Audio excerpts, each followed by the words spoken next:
This is Kal Kat, the Kal Katster, and I just got done watching the Stormy Weather, the 6th episode of Discovery Season 4. Brief thoughts on that. Jonathan Frakes directed this one. It was very Kal Kat-like. Again, it was a silly track. The track yards guys were going on about how trying to guess this dark matter anomaly DMA thing, which makes it sound like it's a DMB thing. DMA. It's an odd name for it. I know it's dark matter anomaly. Well, then they wouldn't be able to see it. But so they go into a void similar to the one in the classic Trek, and also the one in Voyager. There was an episode called Night in Voyager, and that was a Trek. Signals from outside the galaxy are messing with subspace in this void, and also making a probe get destroyed and then a torpedo get destroyed. And it starts encroaching on the ship. They had to escape from this thing. It's called Stormy Weather, was the episode, even though the storm is actually later. But it's not really a storm. It's more like if they're trying to go through like an ocean, like it's a submarine, because in space, even though there wouldn't be any, it's physically impossible for them actually to be where there's nothing. But okay, wait a minute. The track yards guys thought that the anomaly was something to do with their thoughts or something, and that's kind of what happens in this episode, because it says Booker uses the mycelium device to transport instead of Stamets, and he gets a hallucination of his father who's angry at him. Why is it that all the main characters in these stories have a parent that didn't like them? That's kind of a strange thing, very Disney-like thing, but that's odd. I don't know what to do. And then Burnham pretends like implies that her mother's gone too, even though she was in the time warp. I guess I forgot about that part. Later on, she references that, but she's not gone. She's the Red Angel. The Kal Kat theory on the DMA is that it is, although in the story they say it's extragalactic, my theory on it is that it's actually her fault, that it's actually Burnham's other time suit, and it somehow merged with something on the other side of the galaxy, came back looking for them, and it's actually another version of them, the other discovery from that episode. It's really convoluted, and it's going to be them. That'd be kind of funny, because they seem to be implying that that's where they're going. It's not Q, because although the whole time I was like, okay, a crewman gets killed in a hull breach, and I was thinking, what would happen if Kal Kat as Q just showed up on the bridge and said, I can get you out of here, but maybe I won't.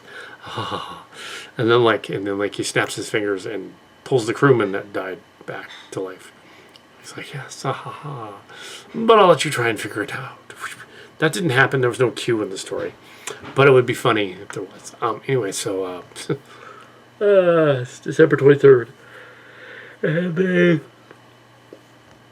it's episode 6. I'm not sure how many episodes there are this season. Usually there's about 10. So if this is 6, then there are just a few episodes from the finale. Other stuff that I was working on was the novelization of the first Starship Locations season, the 2402 story, which is taking forever to actually get to. Before we go on to do other things, I want to finish that. Anyway, so I did appear on 2 of the Trek Yards podcasts on the podcast commenters, especially during Captain Foley's drunken story that he did. I did an episode where he was drunk, drinking whiskey, and he was like, Kal Kat commented on that. So it was funny. Some Thunderbird apparently. I don't drink whiskey, except for that one time I had a whiskey candy bar. I've had Captain Morgan's rum before, a long time ago. Anyway, Anyway, don't really do that.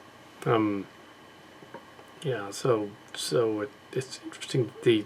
There's another scene in this story where it's before they go.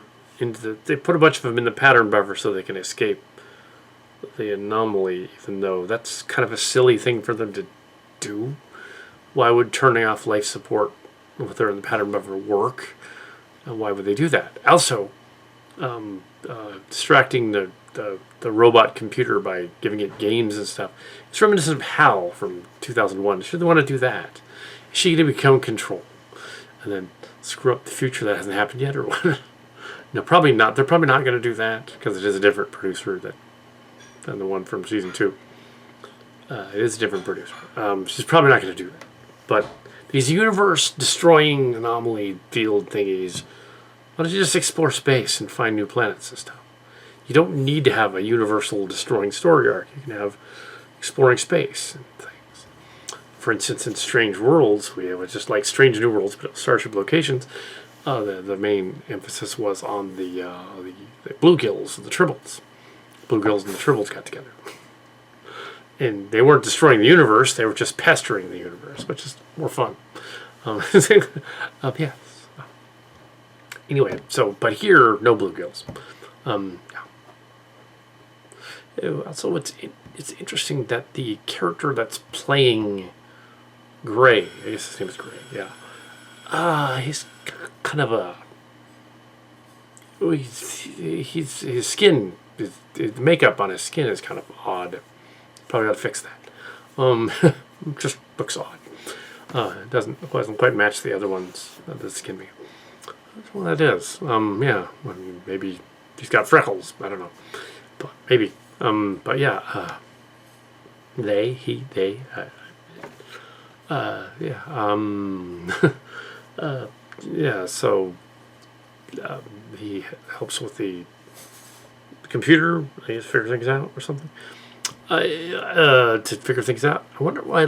Also why before they enter the storm at all, they start shooting off sparklers above around the set in the bridge. Why would the turned off things be shooting sparklers off the top of the bridge? Why would the lights be blowing up and shooting sparks when nothing was hitting the ship yet? Now, yeah, when they hit the barrier and then part of the hull goes... Spoilers, I guess, part of the hull. But yeah, there shouldn't have been sparkles flying off the ship. Why would... Before they did anything, why would that happen? They weren't hitting anything yet. And if they were, as the sparkles were inside the bridge...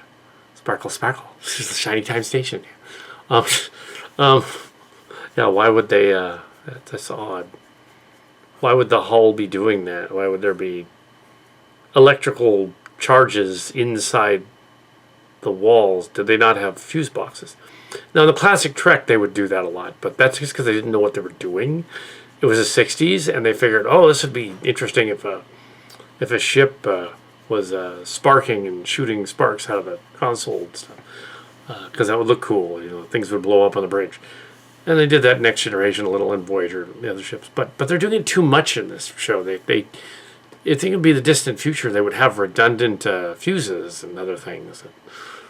And routers and shunts and things. They'd be able to keep the computer from the ship from shorting out. Unless when they rebuilt it, they didn't put any fuses in it.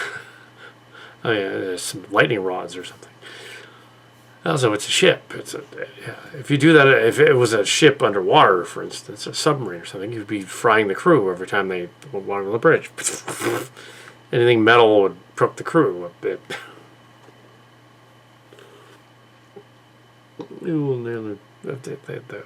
The cat is actually a male.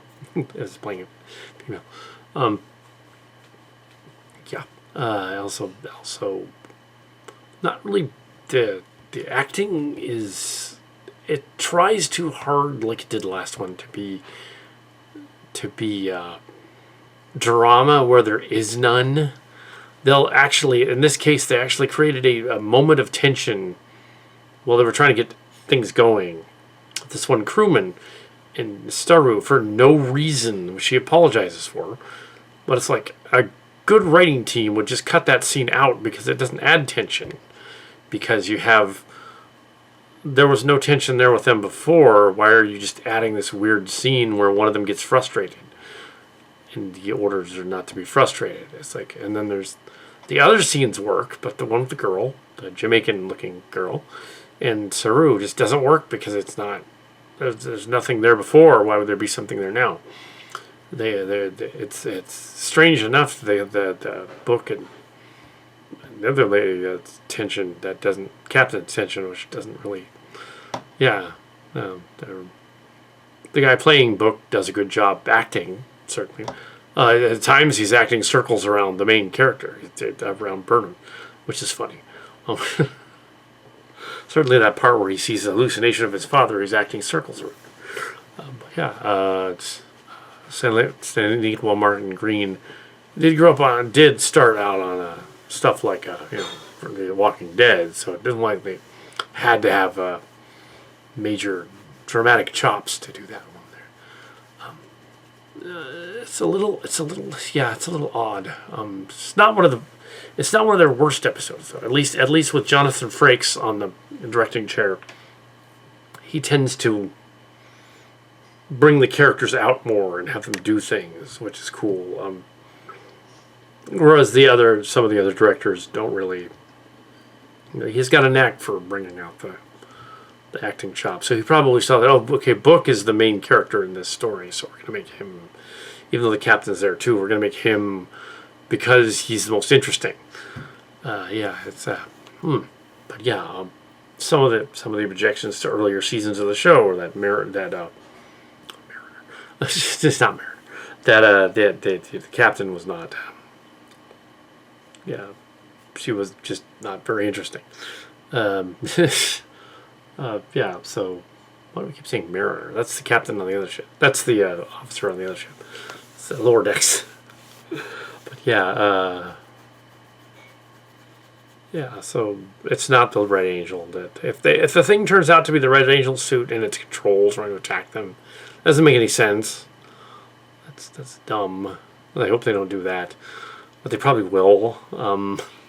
Last time it was SoCal, Kal, SoCal, and the other Cal was of the. I wasn't in this season.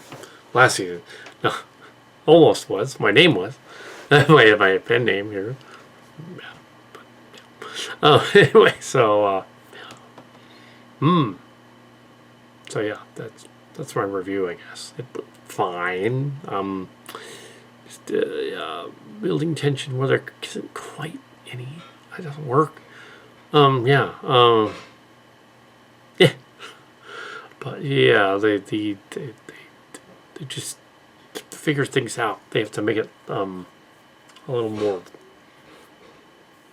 Yeah, they're trying to force emotions onto characters that don't actually have them, including the computer. They're trying to do extra things that aren't really there.